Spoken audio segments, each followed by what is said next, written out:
गजानन महाराज पालखी सोहळ्याच्या पार्श्वभूमीवर महापौर विनायक कोंडाल यांनी गुरुवारी 10 जुलै रोजी संबंधित विभागांच्या अधिकाऱ्यांची बैठक आयोजित केली आहे। श्री संत गजानन महाराज पालखी सोहळ्याच्या पार्श्वभूमीवर नियोजनाचा आढावा घेण्यासाठी महापौर विनायक कोंडाल यांनी महापालिका आयुक्तांना पत्र पाठवून संबंधित विभागांच्या अधिकाऱ्यांची बैठक आयोजित केली आहे। ही बैठक गुरुवारी 9 जुलै रोजी दुपारी 4 वाजता महापौर कार्यालयात होणार आहे। श्री संत गजानन महाराज पालखी सोहळा 18 जुलै ते 20 जुलै 2026 या कालावधीत सोलापुरात मुक्कामी असणार आहे। सालाबादप्रमाणे यंदाही पालखीचं रूपाभवानी चौक इथं आगमन होऊन शहरातील विविध मार्गांवरून पालखीचं प्रस्थान होतं।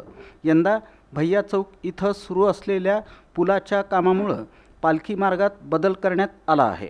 त्यानुसार पालखी सोहळा रेल्वे स्टेशन मार्गे पोलीस चौकी, मोदी रेल्वे बंगला, रामवाडी, विष्णू मिल चाळ, डोणगाव रोड, नागनाथ मंदिर, मरियाई चौक, दमाणी नगर, महापालिकेची सुंदरबाई डागा शाळा या मार्गानं पुढं पंढरपूरकडं मार्गस्थ होणार आहे।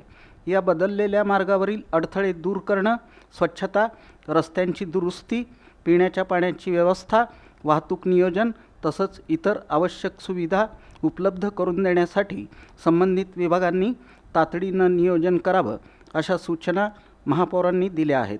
बैठकीला महापालिकेचे पदाधिकारी, संबंधित विभाग प्रमुख आणि अधिकारी उपस्थित राहणार असून पालखी सोहळा सुरळीत आणि भक्तिमय वातावरणात पार पडण्यासाठी आवश्यक उपाययोजनांवर सविस्तर चर्चा करण्यात येणार आहे।